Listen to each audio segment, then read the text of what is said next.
Indian government ने 150 से भी ज्यादा दवाइयां बैन कर दी है जो लोग घर घर में यूज करते आ रहे हैं। इन दवाइयों की लिस्ट में नाम शामिल है Crocin cold and flu, Vicks Action 500, D Cold Total, Dolo cold और अन्य पैरासिटामोल और सेटेरिजीन जैसे ड्रग्स के कॉम्बिनेशंस जो हर किसी ने कभी ना कभी यूज जरूर किए। बट इंडिया जैसे आबादी से भरे हुए देश में क्योंकि साइंटिफिक एजुकेशन कम है, आम कंज्यूमर्स मेडिसिन और उन्हें सही से इस्तेमाल कैसे करना है इस चीज को ठीक से समझते नहीं है। और यहीं पर आ जाता है डॉक्टर्स का रोल।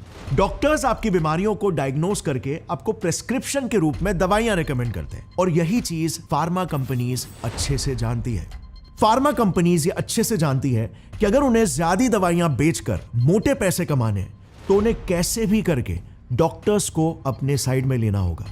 अब आपको अगर अगस्त 2022 का डोलो दवाई के मैन्युफैक्चरर माइक्रो लैब्स का केस याद होगा, उनका केस बेसिकली सुप्रीम कोर्ट तक गया था क्योंकि इल्जाम यह था कि इन्होंने कोविड के समय में इंडिया भर के डॉक्टर्स में 1000 करोड़ रुपए के तक के फ्रीबीज और गिफ्ट्स बांटे थे ताकि हर डॉक्टर प्रिस्क्रिप्शन में डोलो ब्रांड की दवाइयों को लिख कर दे।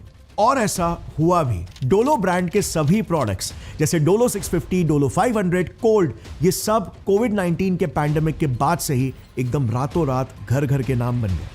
अब ये इशू काफी कंसर्निंग था।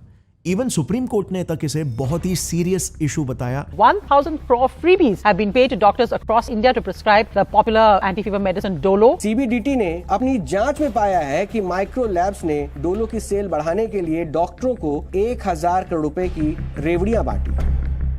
क्योंकि नेशनल मेडिकल कमीशन ने 2002 से ही ऑलरेडी ये रूल पास करके रखा है कि इंडियन डॉक्टर्स कोई भी ब्रांडेड मेडिसिन का नाम नहीं रेकमेंड कर सकते। उन्हें सिर्फ उस दवाई के केमिकल का ही नाम या जेनेरिक नाम ही प्रेस्क्राइब करना है। यानी कि बेसिकली डॉक्टर्स डोलो 650 प्रेस्क्रिप्शन में नहीं लिख के दे सकते। उन्हें डोलो 650 का जो एक्टिव केमिकल या ड्रग है जो कि पैरासिटामोल है वही अपने प्रेस्क्रिप्शन में लिखना होगा। क्योंकि बेसिकली इससे पेशेंट के पास ऑप्शन होगा ना कि वो जो ब्रांड का चाहे और जो ब्रांड का उसे परवड़े वो दवाई को परचेस करे। अगर वो कमजोर फाइनेंशियल बैकग्राउंड से आता है तो इवन वो जेनेरिक मेडिसिन भी खरीद सकता है जिसकी कीमत भारत सरकार के सब्सिडाइजेशन की वजह से 3 से 4 गुना कम होती है। और इसीलिए डॉक्टर्स प्रेस्क्रिप्शंस में किसी एक पर्टिकुलर ब्रांड की दवाई का नाम लिखकर पेशेंट को जबरदस्ती महंगी दवाई खरीदने के लिए परसुएड नहीं कर सकते। लेकिन आज तक कितने ही डॉक्टर्स खुलेआम ब्रांडेड दवाइयों के नाम पेशेंट्स को रेकमेंड करते आ रहे हैं और उसके पीछे की वजह है फार्मा कंपनीज की लॉबिंग। इट टर्न्स आउट ये डोलो कंपनी का केस कोई इकलौता केस बिल्कुल नहीं था, बल्कि ये इंडस्ट्री की दुर्भाग्यवश एक कॉमन प्रैक्टिस है। इवन आपको कई डॉक्टर्स के छोटे छोटे क्लिनिक्स में तक मेडिकल रिप्रेजेंटेटिव्स या एमआरस अपने अपने कंपनीज की दवाइयों को लेकर खड़े दिखेंगे।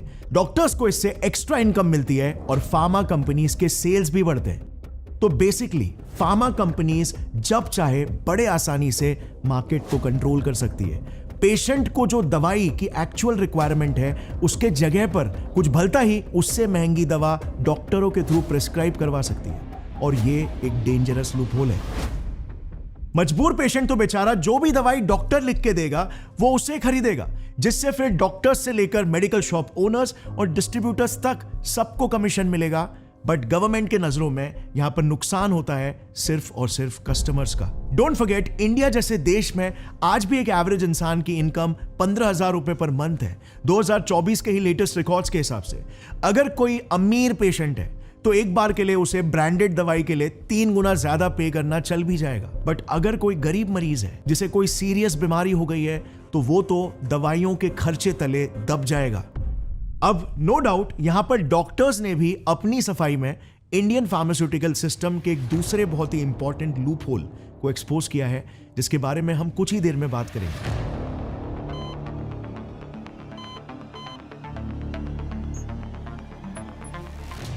बट बेसिकली इसीलिए इंडियन हेल्थ मिनिस्ट्री की ये टॉप प्रायोरिटी है कि दवाइयों को लेकर इंडिया में फार्मा कंपनीज ऐसे अनएथिकल प्रैक्टिसेस में ना इन्वॉल्व हो। हाल ही का बैन भी हेल्थ मिनिस्ट्री ने 150 प्लस मेडिसिन में कुछ इसी वजह से लगाया है। इंडिया में डेंजरस, अननीडेड और ओवर प्राइस दवाइयों के सेल्स पर पाबंदी लगाने के लिए। अब यहीं पर सामने आता है फार्मा इंडस्ट्री का एक बड़ा गेम। सो बात ऐसी है ना, इंडियन गवर्नमेंट ने एक लिस्ट पब्लिश की है उन दवाइयों की जो कि एक्चुअली में जरूरी और नीडेड है पेशेंट्स के लिए। इस लिस्ट को national list of essential medicine या NLEM कहते हैं। गवर्नमेंट ने उन सारी जरूरी और लाइफ सेविंग ड्रग्स को लिस्ट किया है जो हमारे हेल्थ केयर सिस्टम में मिलना आवश्यक है, कंपलसरी है। अब इन मेडिसिन पर ना गवर्नमेंट ने इंडियन कॉन्स्टिट्यूशन के the drugs and cosmetics act 1940 और द एसेंशियल कमोडिटीज एक्ट 1955 के तहत प्राइसिंग पर एक कैप बिठा के रखा हुआ है, काइंड ऑफ MRP की तरह, ताकि सभी सिटीजन्स को एक अफोर्डेबल प्राइस में दवाइयां मिले। अब इसी national list of essential medicine में अगर आप देखोगे तो कुल मिलाकर 384 ड्रग्स के नाम शामिल है, जिसमें से 364 ड्रग्स इंडिविजुअल कैटेगरी के ड्रग्स हैं और सिर्फ 20 ही ड्रग्स FDC कैटेगरी के ड्रग्स हैं। अब ये FDCs कैटेगरी क्या है दवाइयों की और क्यों ये बैन के पीछे एक बड़ी वजह है। FDCs का फुल फॉर्म है फिक्स्ड डोज कॉम्बिनेशन ड्रग्स, जिन्हें मार्केट में कॉकटेल ड्रग्स भी कहा जाता है। ये बेसिकली वो ड्रग्स होते हैं जिनमें एटलीस्ट 2 या उससे ज्यादा इंडिविजुअल दवाइयों का मिक्सचर होता है, और क्योंकि ये नापा तुला फॉर्मुलेशन होता है इसीलिए इन्हें फिक्स्ड डोज कहते हैं। अब इसे एक एग्जांपल से समझते हैं। जैसे डोलो ब्रांड की एक बहुत ही कॉमन दवाई है डोलो 650। इसके इंग्रेडिएंट लिस्ट को अगर आप देखोगे तो इसमें बस एक इंडिविजुअल ड्रग पैरासिटामोल है, पर वहीं पर डोलो ब्रांड की ही एक दूसरी दवाई डोलो कोल्ड में ये 4 इंग्रेडिएंट्स मौजूद है, यानी कि ये कॉकटेल मेडिसिन है और इसीलिए ये फिक्स्ड डोज कॉम्बिनेशन ड्रग्स की कैटेगरी में आती है और सरकार ने इसे बैन किया है। सो बेसिकली वो सारी दवाइयां जो इन लिस्टेड ड्रग्स के कॉकटेल्स हैं उन्हें बैन किया गया है, और इसीलिए डोलो 650 या डोलो 500 फॉर एग्जांपल बैंड नहीं है, क्योंकि इसमें सिर्फ एक ही ड्रग पैरासिटामोल है। बट वहीं पर डोलो कोल्ड कॉकटेल होने की वजह से बैंड है, और इसीलिए पैरासिटामोल और सेटेरिजिन ये इंडिविजुअल कॉम्पाउंड्स भी बैंड नहीं है, बल्कि उनके कुछ स्पेसिफिक कॉकटेल ड्रग्स बैंड है। खैर, ये चीज को क्लियर करना जरूरी था ताकि हम इस बैन के पीछे की टेक्निकलिटीज को भी समझें, क्योंकि कई लोग ऐसे गलत न्यूज फैला रहे हैं ये कहकर कि पैरासिटामोल बैन हो गया, ये ऐसे ही इंडिविजुअल ड्रग्स बैन हो गए।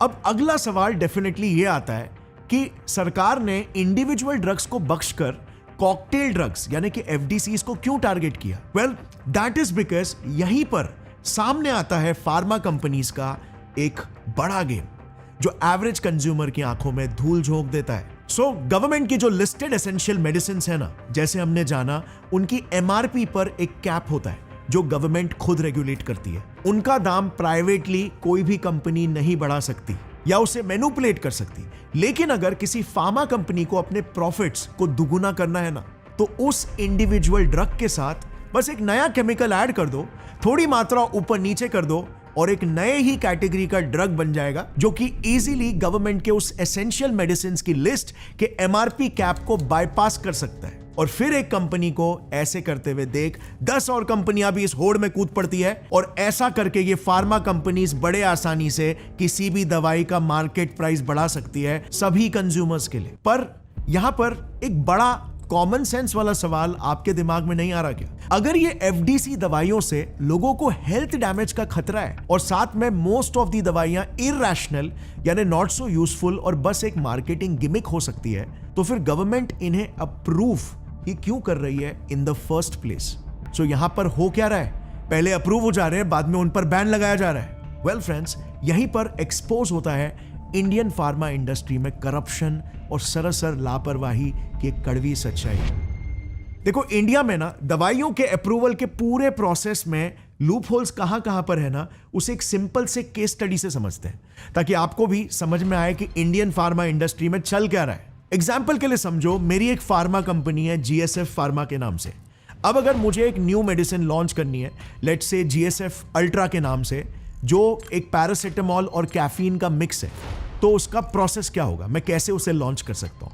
तो देखो, मार्केट में उतरने से पहले हमारी कंपनी GSF फार्मा को 2 बड़े चेक पॉइंट्स को क्लियर करना होगा ताकि हमें उस मेडिसिन को लीगली सेल करने का लाइसेंस मिल सके। किसी भी फार्मास्यूटिकल ड्रग को मार्केट में आने के लिए सबसे पहले CDSCO का अप्रूवल लगता है, जो ड्रग रेगुलेशन की सेंट्रल एजेंसी है, यानी कि सेंट्रल गवर्नमेंट की अथॉरिटी है।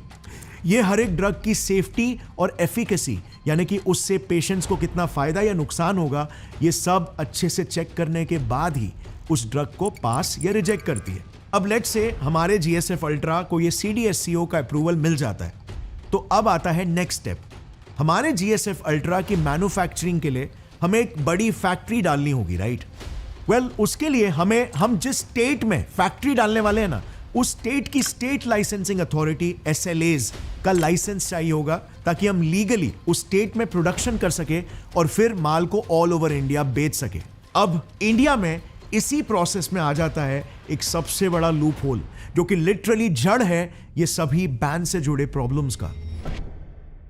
जैसे हमने जाना कि नए मेडिसिन को लॉन्च करने के लिए मुझे सेंट्रल गवर्नमेंट यानी कि CDSCO का लाइसेंस सबसे पहले निकालना कंपलसरी है, राइट? बट यही कंपलसरी चीज ही करप्शन और नेग्लिजेंस की वजह से फॉलो ही नहीं हो रही। 2016 में पब्लिश हुए इस आर्टिकल में हमारे पूरे फार्मा इंडस्ट्री की एक कंसर्निंग तस्वीर सामने लाते हुए all India drug action network AIDAN के को-फाउंडर S श्रीनिवास ने यह एक्सपोज किया कि ज्यादातर फार्मा कंपनियां सीधा सेंट्रल गवर्नमेंट को बाईपास करती है। डायरेक्टली वो स्टेट गवर्नमेंट के पास पहुंचकर ड्रग मैन्युफैक्चरिंग के लाइसेंस के लिए अप्लाई करती है, जिसे state government without proper verification approve भी कर देती है। और इसी वजह से पिछले 30 सालों में मार्केट में हजारों की तादाद में अनअप्रूव्ड ड्रग्स खुलेआम मार्केट में घूम रहे, जिसके बारे में CDSCO को पता भी नहीं है। और फिर उन्हें जैसे ही पता चलता है तो गवर्नमेंट धड़ाधड़ इन FDCs पर एक एक करके बैन लगाना शुरू करती है। और इसीलिए हम न्यूज में सुनते हैं कि कभी 350 ड्रग्स बैन हो गए तो कभी 150 ड्रग्स।